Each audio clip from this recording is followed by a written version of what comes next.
All right. Are we live? Are we live? Are we live in full effect? Are we good to go? Are we ready to do this? All right, let's talk about this. I was trying to record. I always try to be like professional and, you know, good at things, and then I just don't. I have to broadcast. I have to record. I have to do things live because if I have the ability to like bail out of it, I get nervous and then I go, that was fucking. I can't have time to think. I just have to hit go live and fucking talk. To all my normal people on Twitch, twitch.tv/Andy Malfrino, where I normally hang out at.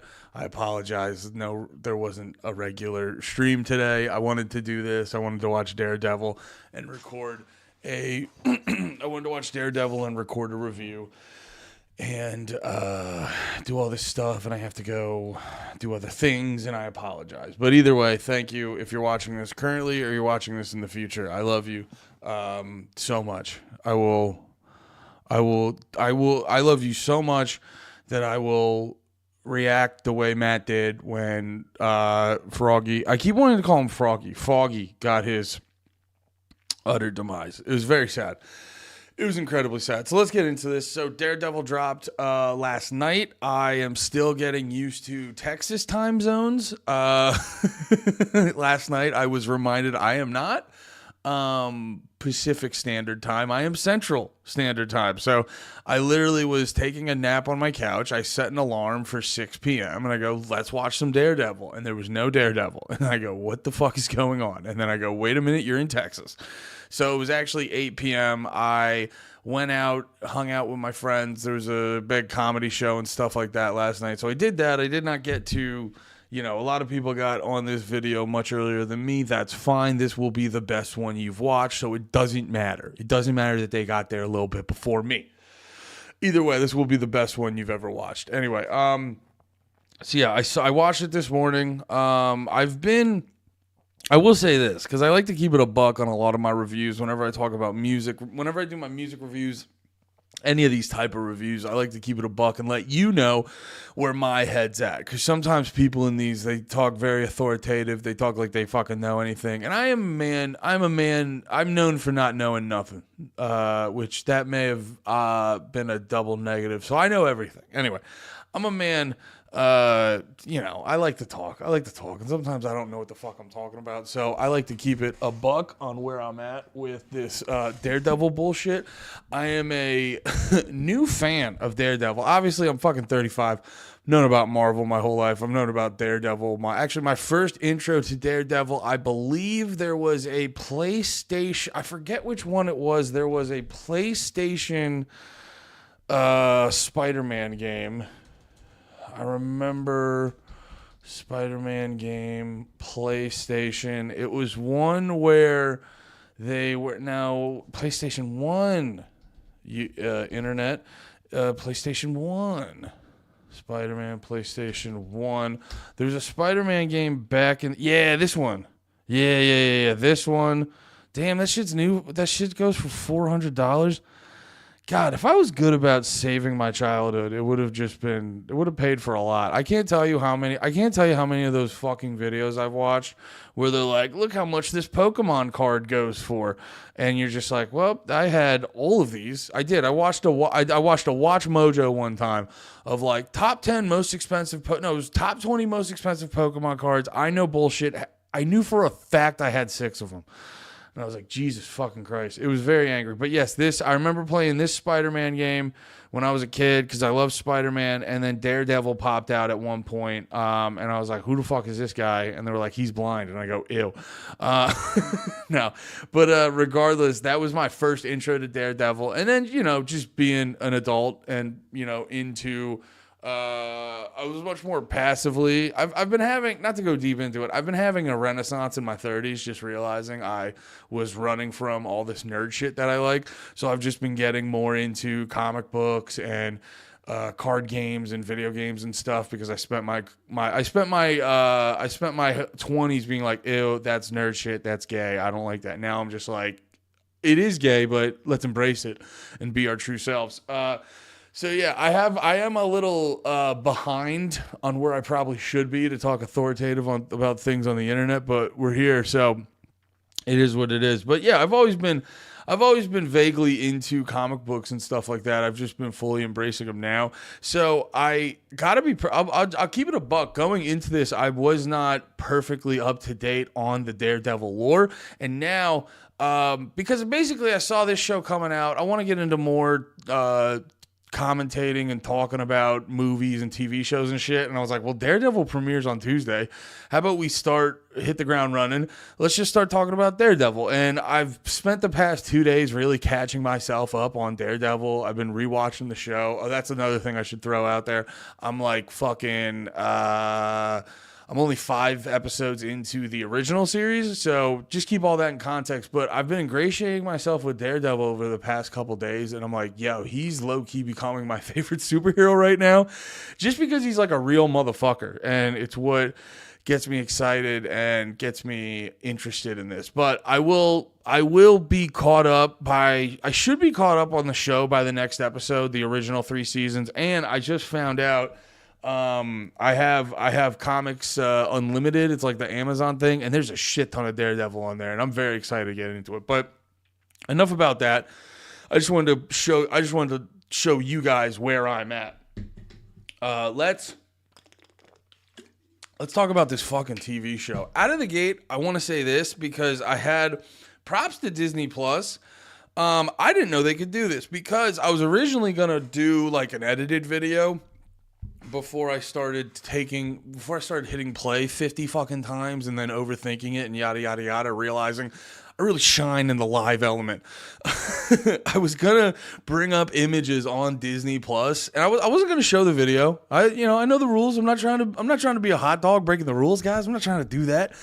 But I was going to bring up the video from Disney Plus to show screenshots and stuff, and boom. So this makes me laugh because you can see the whole thing on here with Daredevil Born Again. I have the first episode queued up, Heaven's Half Hour, and it's all blacked out, which is clever and cool. But also the subtitles are still up. There's something about that. I've never noticed that before. I know Spotify does it. I think I don't have my phone with me. I think if you screenshot like the Joe Rogan Experience, which it might be a little more loose now because that shit's on YouTube again and stuff, so it's not as exclusive with the shit. But I remember a while ago, one of my buddies ended up getting on the Joe Rogan Experience, and I was all pumped, and I wanted to take a screenshot and then post it to my Instagram story and shit like that, and then it just like blacked out, and I didn't know how to fucking do it, so I ended up getting a picture from somewhere else. But I remember noticing it there. So Disney Plus also has the technology to not let you show other people their shit, which is fine. I think the way I'm going about it, it's in a much more pro Daredevil way, but I get it. It's your shit. You don't want other dickheads to be able to rip it, but it is impressive, the back and forth fight between piracy and not piracy, sort of what they're doing. I don't really put a flag in either side too passionately. I just think it's part of the game. Because I get on both ends of it, where you are taking from the artist and the people who worked on it, and it is the studio's property and blah, blah, blah. But also, like, I don't know. I know as a music fan, pirating music back in the day the bands I was pirating the music back in the day, more of my money ended up in their pocket because I pirated one of their albums than would have ever ended up in their pocket if I didn't. You know what I mean? Like, it gave me, I was able to pirate the music, I was able to listen to the band, and then over the years I would go see them in concert, I would buy their t-shirts, but if I wasn't able to pirate that music, I wouldn't have become a fan. So let's hop into the show. We got Daredevil Born Again. They do the 2 episodes out of the gate, which I think is smart. It's funny, I've been noticing, because I've been really getting into HBO shit. I forget the name of the show, but it's that new Mike Judge show on HBO. What's it called? Mike Judge. Well, it's on Max. Whatever it's technically Adult Swim, but it's on Max. It is called Common Side Effects. Yeah. And because that's technically Adult Swim, but it's premiering on Max. It's having me get used to, how HBO Max still held on to releasing every week. I know Netflix sort of changed our shit with the whole binge watching and stuff. Netflix sort of changed the way we look at it with putting everything out and binge watching, but HBO held on, and then I see Disney Plus is going. They're holding on to releasing one episode a week, and I wonder. I don't know, because I think Netflix is basically on. You get the whole series right away, but I wonder if the one episode a week thing is going to catch on again, because I think Netflix, like with the way Netflix sort of hit the ground running with all their shit, I think they had that big lead they had because they were the first to streaming, and then they were just sort of like overwhelming people with their content. So it was all Netflix all the fucking time. But then when that sort of died down, now the dust settled. Now you can sort of see, there's other people coming into streaming, and there's other people sort of getting into this game. And now you start realizing there's much better products out there. And, honestly, it's preferable. This app gives me 2 new shows a week. Netflix gives me 5 new shows a day. And that's actually fucking overwhelming. And most of those shows are really fucking bad. Now, don't get me wrong, Netflix still hits you with gems, and me and my wife were just talking about it. We probably only enjoy about, if you took all the new shit Netflix put out every week, me and my wife are maybe enjoying 5-10% of that. But that 5-10%, you got to give it props to Netflix, is keeping us on the app. The annoying part, though, is just I wish there wasn't the extra 90 to 95% that you have to sift through to get through all the good shit. On these apps like Disney Plus, Disney Plus, you get a lot of new shit, but it's broken up into their different elements of Marvel, Discovery. No, not Discovery. What was it? It was Marvel, Disney, Star Wars, Pixar, National Geographic, ESPN, Hulu. So it's broken up so it doesn't feel as intense.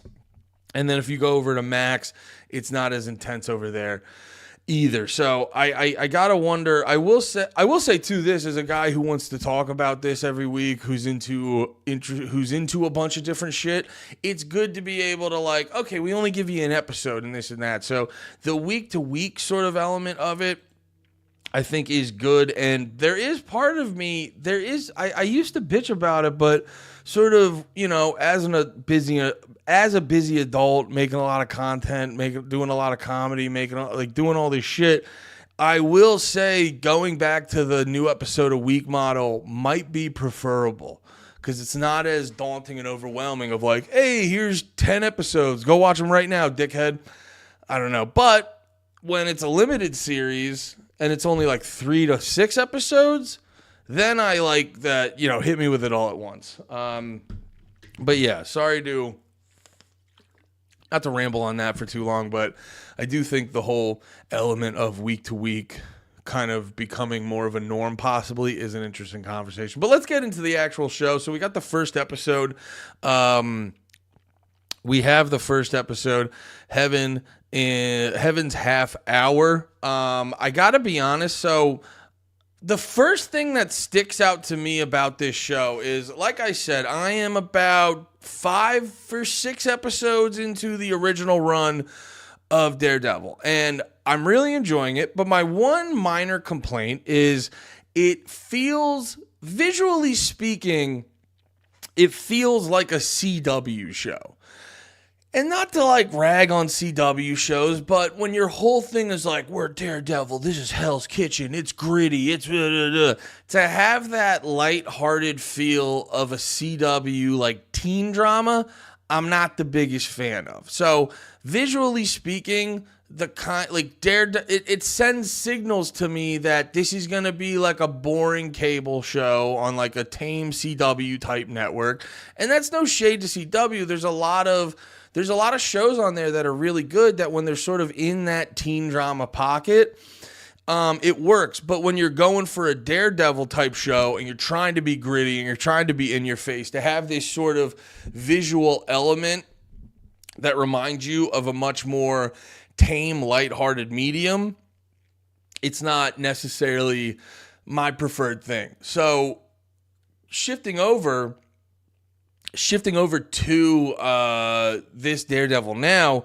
you look at it and it is gritty as hell from start to finish. You know, there is like the original Daredevil from the first 5 episodes I've watched. It really had the energy of like, yo, we're gonna be like a fucking lighthearted, we're gonna be a soft cell CW show. And then, like, once an episode, a dude will get, like, his head chopped off. Or a guy will get, ram his head through a spike and shit like that. Which, honestly, helped those moments. Because the way the show was shot, it kind of, like, subdued you a little. So when those moments came out, it felt fucking insane. So I will say that benefited this. Now, with this, I do like the front-to-back, more gritty nature of it, because I think Daredevil needs that. Because I think with Daredevil's character, you know, and we'll talk about it in a second. You probably already watched the show, but we'll talk about it in a second with Foggy getting killed. You know, this show hits the ground running with the grittiness, and on top of that, you know, there's little things.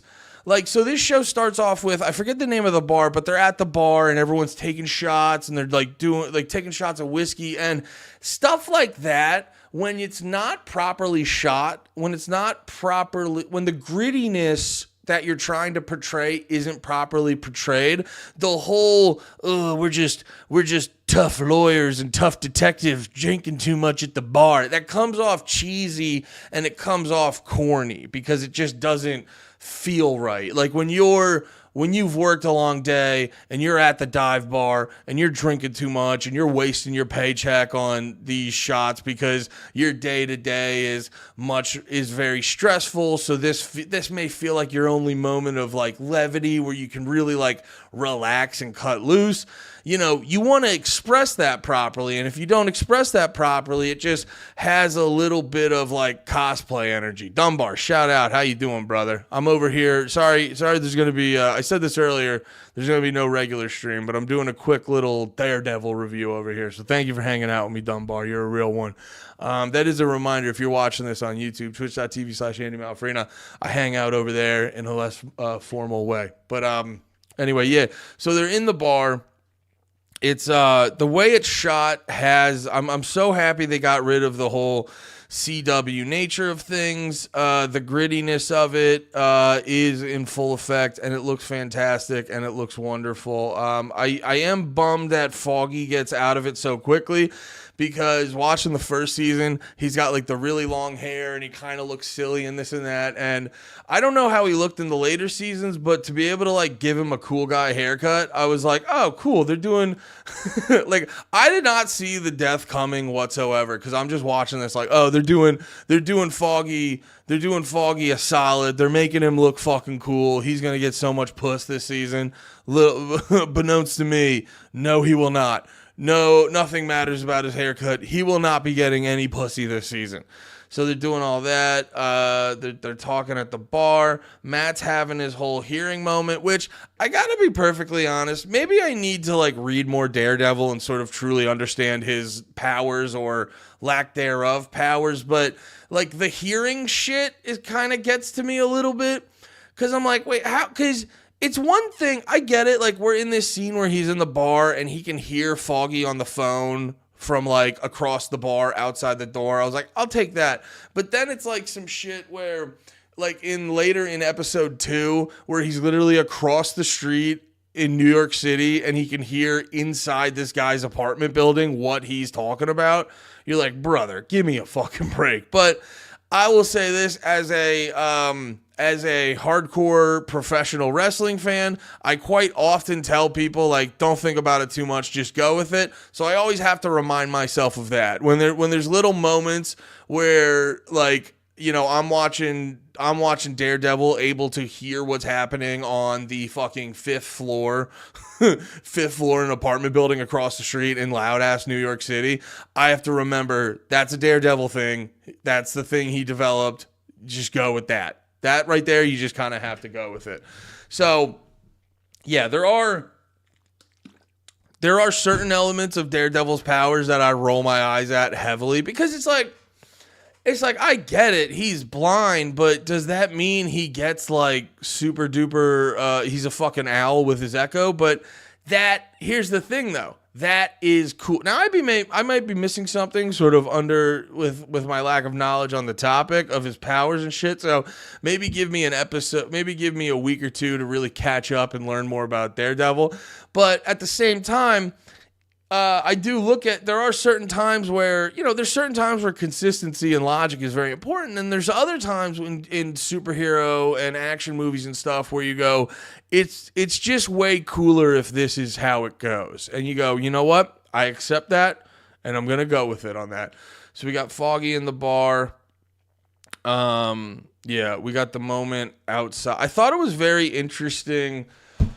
Here, wait, I also have some notes in here. I thought it was very interesting the way that they sort of set up what was happening with Daredevil and Foggy because, what am I trying to say? Yeah, with the shit with Bullseye, it is very... So you have this whole big event, the sort of bait and switch where he kind of like, he knows what Daredevil's going to do. He knows how Daredevil's going to be. He's, taking advantage of that and sort of using that moment to take a bunch of people out. But as I'm saying it now, it kind of like, it's kind of, this opening scene raises a lot more questions. I think while I'm watching it in the moment, because this opening scene is very fucking cool. From just a pure action standpoint, this opening scene is incredibly cool. It's incredibly intense.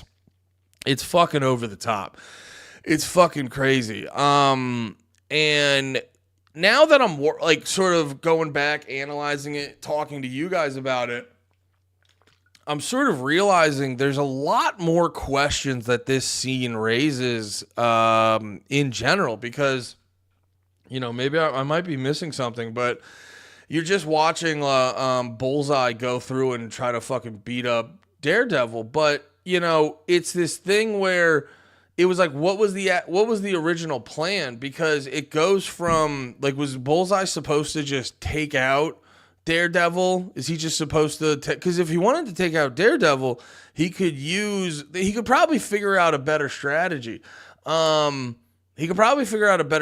I get it. Daredevil has all these like special abilities to all hear and shit like that. But, a sniper rifle is a sniper rifle at the end of the day. And you just got to figure out Daredevil's pattern and do that. And I'm sure Bullseye could figure that out. But he's using this method to get him distracted, get him out of there. And then he takes out a bunch of people at the bar. And then that quickly shifts to him just fighting Bullseye at the bar. And they're doing a little callback. And I told you I was underwatched on the main show, but I still remember this shit where they do love a long, prolonged one-shot fight scene. And to open this show with one big epic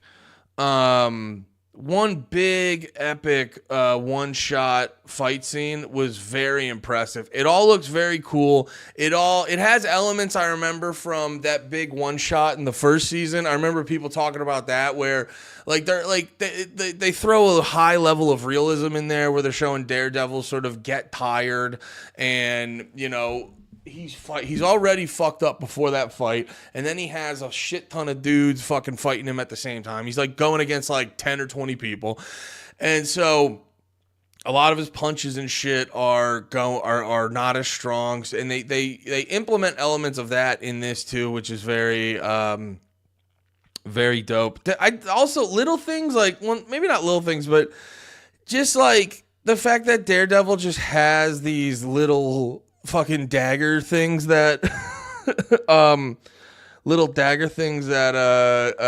why is his name Bullseye? Jesus Christ.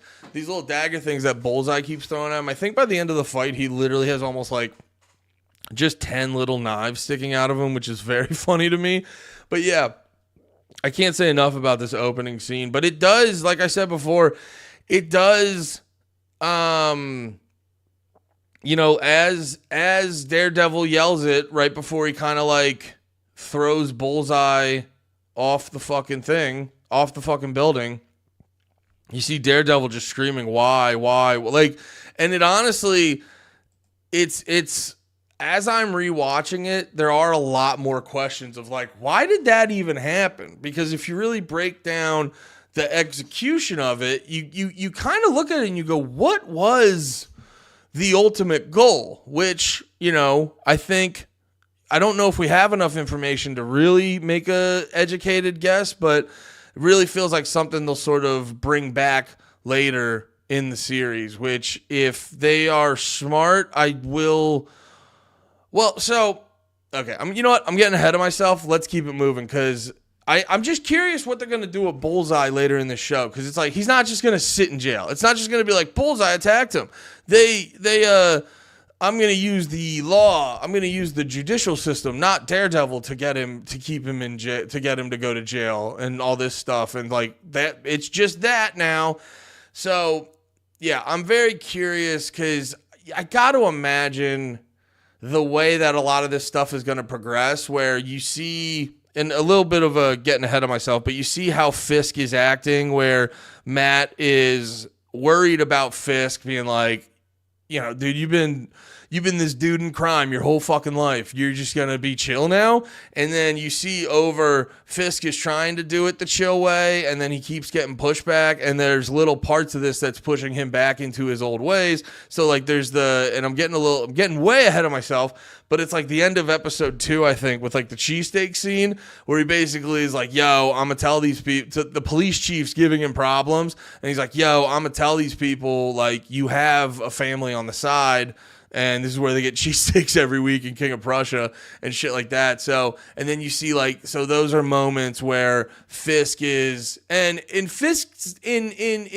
defense there, like he was trying to be cool about it, and then they were being kind of fuckboys about it.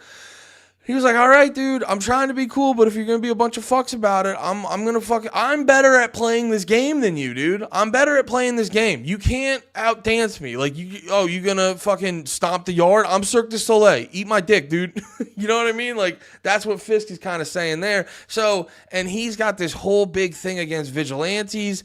Like that's one of his big fucking things is like no more vigilantes. So I could see somewhere down the line Fisk, what's the term? Commuting Bullseye's sentence to get him out, because we know Matt's gonna put the fucking mask on at some point. We saw the end of episode 2, the way he fucked up those cops with the Punisher logo, which hilarious to have cops with the Punisher logo. That was very funny.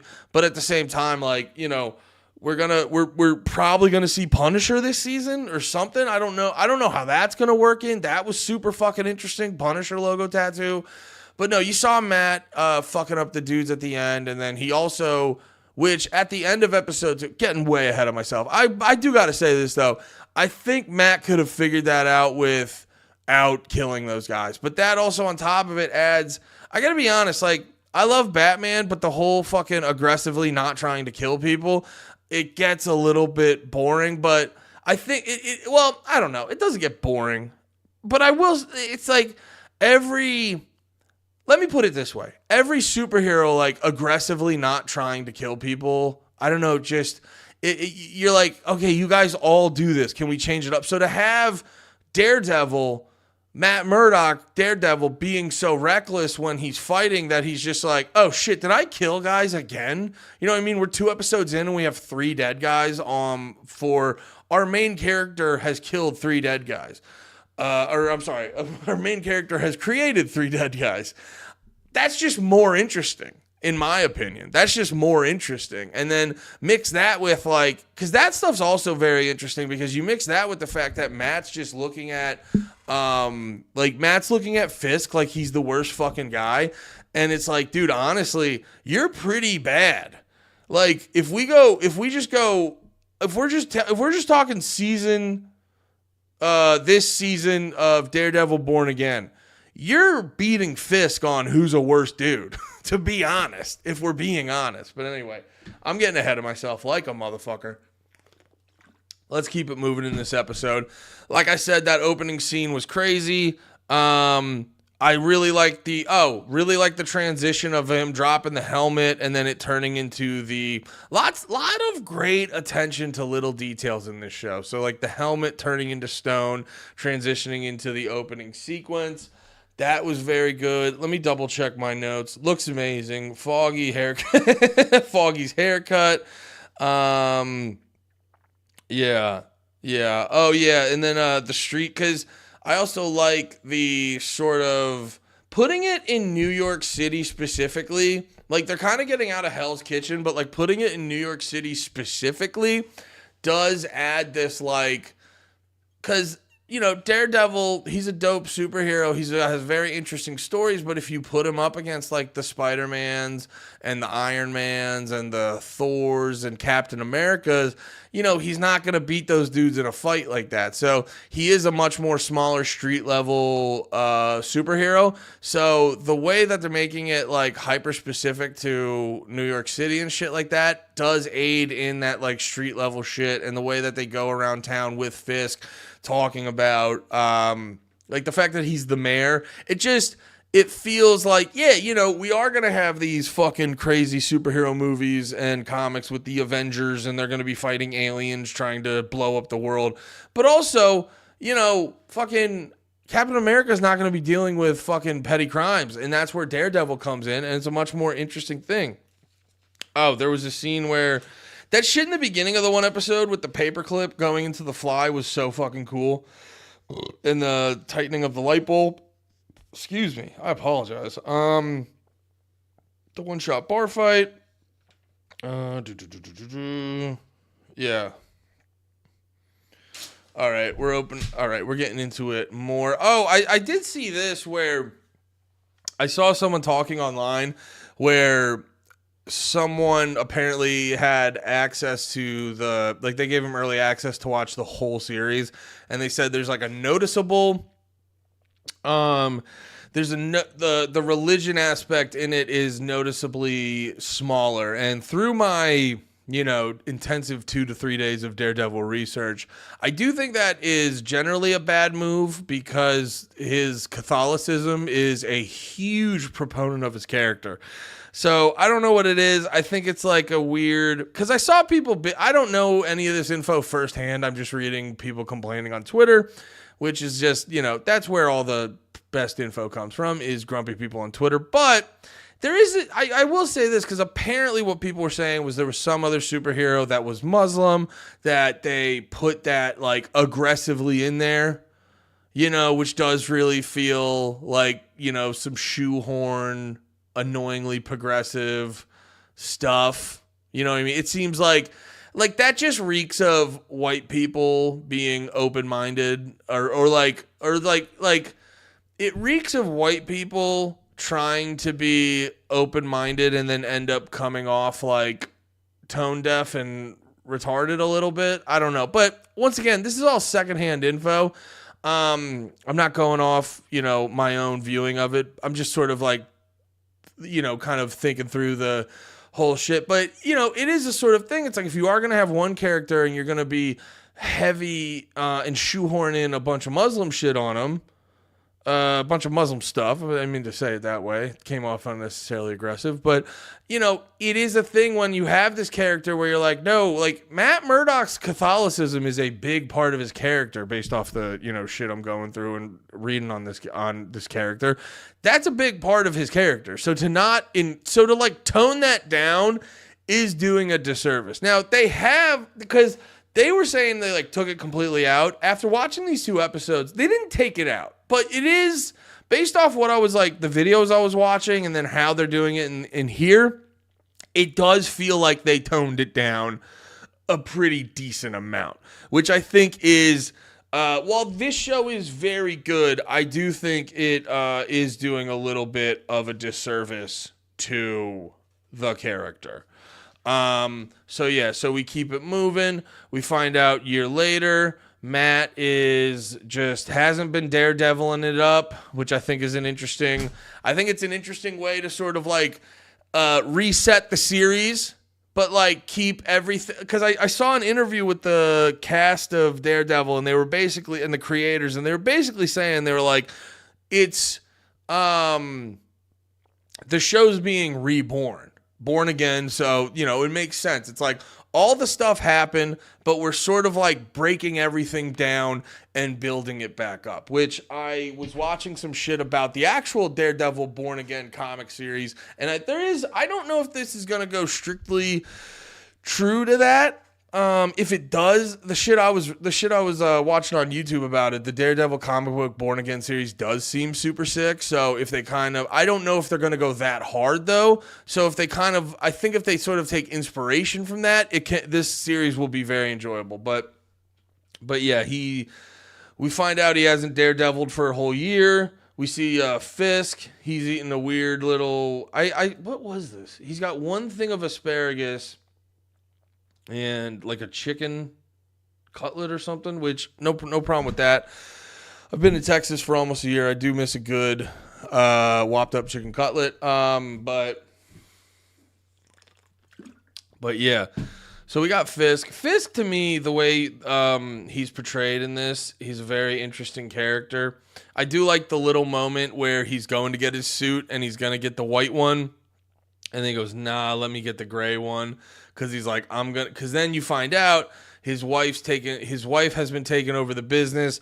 They're doing a whole deal with the 5 families, sort of figuring out distribution of money, blah, blah, blah.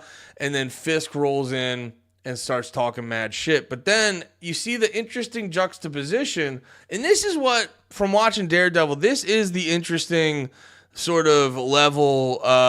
These are the interesting layers they're creating with Fisk's character, where if you watch him, he is like, when he's dealing with business with other people, he's like the hardest motherfucker in the world. But when he's with his wife, you realize he's still just like a little baby deer that just wants to be loved.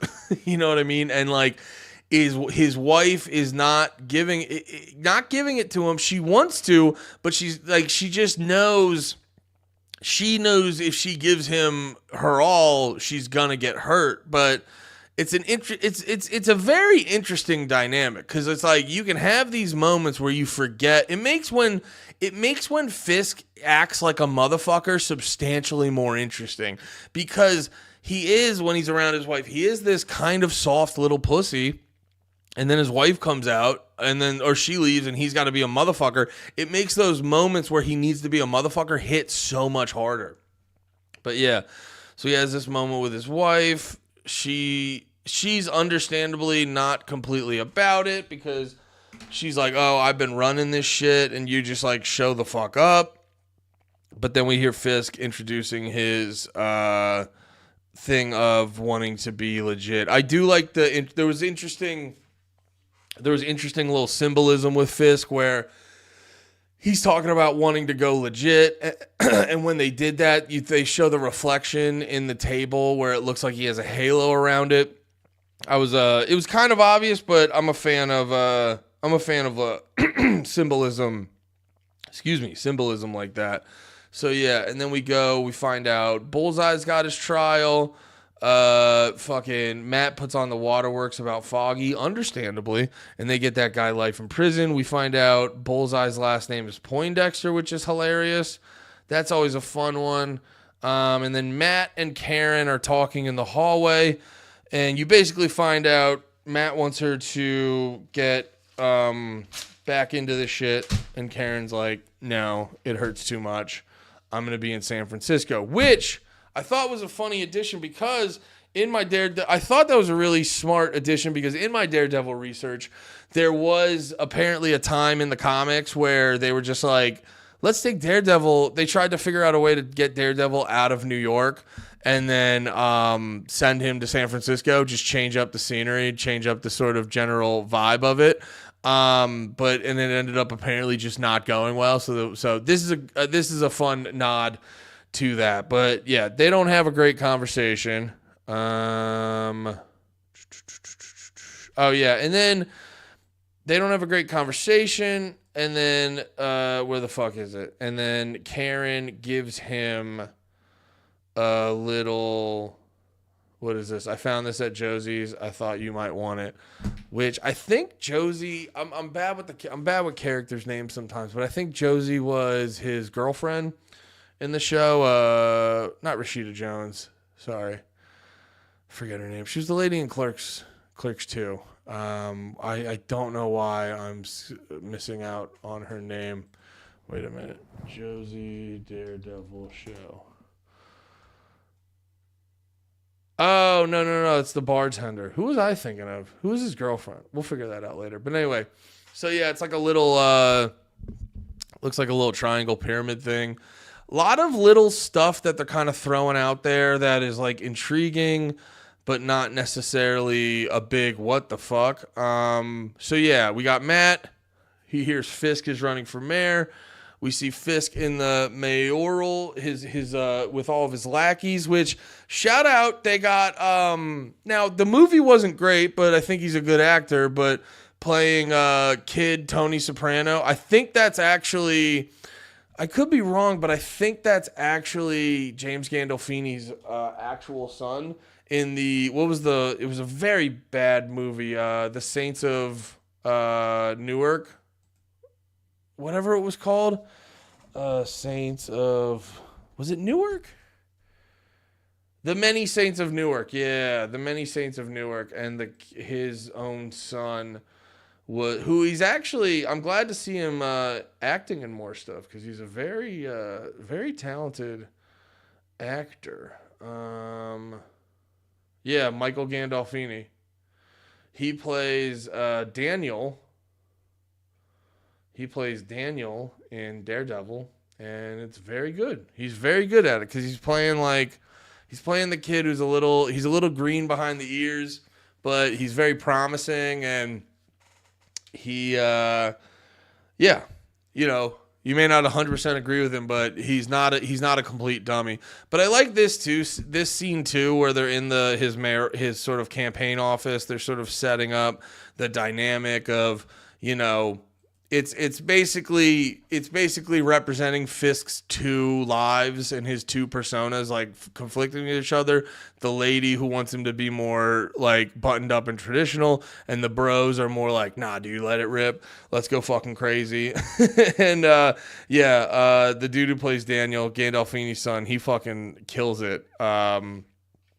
Kills it in this. Yeah. And so Fisk is doing his mayor thing. I'm trying to remember. Oh yeah, that's right. Matt goes on a date with Matt goes on the accidental date with the therapist, which I thought was a cute scene. That was very nice. Yeah, that was a cool. Was there anything like super important in that? I don't know. Yeah, no, that was just nice. There was probably some things I'm missing in there, but that was just really nice. Yeah, and then so Matt's talking to the detective to get a little bit more help on something. I forgot exactly what happened at that part.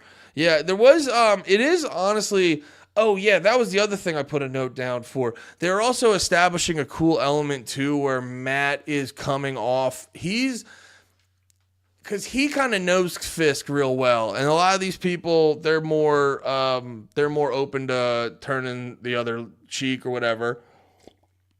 And Matt's like, nah, dude, I've been turning those cheeks. It's not good when you turn those fucking cheeks, because then he fucking claps your cheeks when you turn them and shit like that. And I liked the thing they were sort of setting up with basically making Matt look like a hater. They were making Matt look like a hardcore Fisk hater, and then, I think he's going to get retribution. But it will be this interesting thing where you do have to also give Fisk a little bit of a pass, because it does seem like he's trying to be legit, and there are showing that it's like even in the quote-unquote legit world, there are these elements that force you to be corrupted. So it will be this interesting thing where you're like, oh, did Matt know it from the start, or did he just not... Or is Fisk just sort of like, oh, you're not able to go legit. Even in the quote-unquote legit legal world, it's still corrupt as hell. And we see elements of that with and we'll see it in episode 2 with the cops that set up the guy, and then they try to go to the guy's house later and kill him, and then end up trying to kill Matt and shit. So it really, I do like that element as a guy who's regularly, if you watch any of my stuff I put out, regularly very critical of the government and the things they do. I do really appreciate people sort of putting out that sentiment in the world, really sort of creating this gray area of truly in these in these areas what is good and what is bad, because we can see in the more legit sectors we can see major elements of this that are not a what am I trying to say? Oh, what's up, Slav? Yeah, I'm sorry, Slav. No Twitch today. I will be back tomorrow, I believe. I know a bunch of the bros want to get barbecue at some point tomorrow because our friend's in town, but I don't know exactly when that is. But yeah, no Twitch today. I apologize on that. I had some stuff to do. I thought I would have time, but I do not. I'm talking about Daredevil. So if you didn't see Daredevil, this might ruin it for you. Just a reminder to everyone watching this in the future, I am streaming this. Twitch.tv/AndyMalfarina if you want to watch a stream. And I also post daily videos over here. It's a good fucking time. But yeah, where was I? Fisk was talking. Oh, that's right. Yeah, it will be sort of an interesting thing where if we get later into this season and we find out Fisk is a really fucking bad dude and shit like that, if we find out Fisk is like a super bad dude, is it because did Matt know this was this gonna happen the whole time? Or is this just sort of an unfortunate reality of the world? And I think that's an interesting way to look at it. And they are throwing up all the different elements of that, where they have the criminal underbelly. They have Fisk, who's going to become the mayor. And then they have the street guy who is Matt Murdock, who is trying to maneuver. He's showing you both elements of trying to maneuver this criminal justice system, where he has... he's not Daredevil yet, but he's going to be. But they have this element of him where it's like he's trying to be a lawyer, maneuver this criminal justice system, but that's not good enough all the time. So then he'll go be a vigilante and stuff like that. Daredevil's more real than Helen Keller. God, Jesus Christ, dude. It's Runaway Slav, always in here with the hot shit. Always in here with the spicy comments. But yeah, oh yeah, Matt and Fisk, they go on a little coffee date, basically to talk shit. That was very fun because it was sort of that verbal jousting and mind games. They kept it really even keel and mellow, on the face, but it was truly aggressive and hardcore. So that was a fun element. And I liked how, too, this is the first part where we're setting up. This is the first part where we're sort of setting up, Fisk is being like, I'm trying to go legit, but don't fuck with me. And I like that. I like that a lot. Because that is a thing where it's like, if you're in this world and you're too kind and you're too sort of open and lighthearted on shit like that, you will find these things taking advantage of you. And also, dude, he's fucking Kingpin. I want to see him be a bad boy. I don't want to see him just be a nice, reformed guy. I need conflict. I need fucking conflict. So, yeah, that scene was very cool. The bar scene. Matt finds out Fisk is the winner. He's kind of conflicted. Fisk has a weird... Oh, yeah, I forgot about this. Fisk has a weird moment where he's like... You can tell he just kind of at the end of the day, he just wants his wife to like him. He has this very weird scene where it's like he wins the whole thing. They're all celebrating. His wife's staring at him from across the room. Very odd. The way she's looking at him is very odd. And then she just kind of goes away. So that shows you an interesting thing of sort of their relationship and where Fisk is at, where he's in the midst of winning the mayor shit and all that stuff. He won the mayor spot and everyone's all hyped up, but he's still kind of bummed out because he's like, yeah, my wife still thinks I'm a fucking dickhead. So he does his speech. That's pretty sick. Daredevil. Oh yeah, I forgot about this. There's a very interesting moment when Daredevil's saying bye to his girl, or Matt's saying bye to his girl. And, he's blind, so he gets a little bit of leeway of not, looking directly at her. But you can tell very, very clearly he's not giving her his full attention. And this Fisk shit, his obsession with that, there's a lot of stuff in this show where it's like, what do you want? What do you want? Because, life shows itself that you can't always have everything. You have to make everyone wants a lot of shit, and you have to make like some of these trade-offs, and you sort of have to understand your perceived value of everything. And you can see that's gonna be a constant where, you know, where Fisk and Daredevil are enemies, but they have a lot of similarities where, you know, they have to choose what they value more, you know, and try to figure out that balance. Like, yo, I love my chick. I also love having this power, and I love having this control, and I want to feel like a hero, or I want to feel like the big, you know, the kingpin and shit like that. And certain aspects of that are not going to get you the girl. So that's a very interesting element. Yeah. Oh, this scene at the end, that's the other part I was going to talk about. The scene at the end too, where Matt's sort of like walking through all the people celebrating. All like a bunch of little like subtle shit was going down in there that was very interesting. Where, what the fuck was it? You could kind of tell he has this like energy of like he feels like he should accept it, but there's this part he should accept the shit about Fisk, but there's this part like just fucking itching at him, just kind of getting at him, that he's like, no, I still don't fucking completely trust this guy. And then there's little shit too where you hear someone like cry for help, and you see Matt actively like hear it and then choose to ignore it, which sort of signifies like, oh, are we really not? It's like a moment of like, are we really not getting this Daredevil guy? Is this Daredevil guy really not becoming a part of this whole thing? So that's an interesting thing where, you know, it's like, oh, does Matt kind of like want to make this work with Fisk? Or a lot of elements of it. But then towards the end, and this was like one of my favorite little small parts, is we just have Matt's, you know, you have Fisk standing on the tower or standing on the building looking down, of Matt looking up. I don't know if they're technically looking at each other, but the shot is sort of set up to signify them kind of looking at each other. And then you just have this long shot of Matt looking up, and he's got the red flashing on the side of his head, just sort of signifying like, yeah, dude, that Daredevil shit never gonna, like, that guy, or I guess it technically doesn't let you know like, yo, that's coming back, but it's really a thing of like, that shit's always in me, man. That shit's always in you, and push the wrong direction, he can come back and he can beat a motherfucker up. So yeah, I thought that was a great way to end the show. Not a hard what the fuck moment like we're going to have at the end of episode 2, but still, you know, because it's like I think they prepared a certain type of way because they know they were dropping both episodes at the exact same time. So you don't have to necessarily, it's like this show comes out, we've all been conditioned to binge watch everything.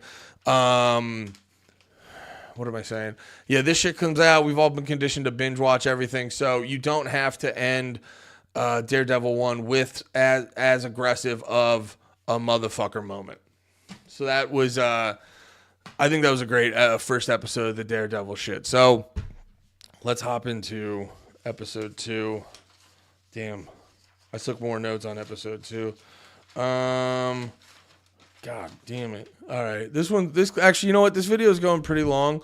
Let me pause here, regroup, and then I'll hop back on and we'll do a quick one for episode 2. Okay, I hope you enjoyed it.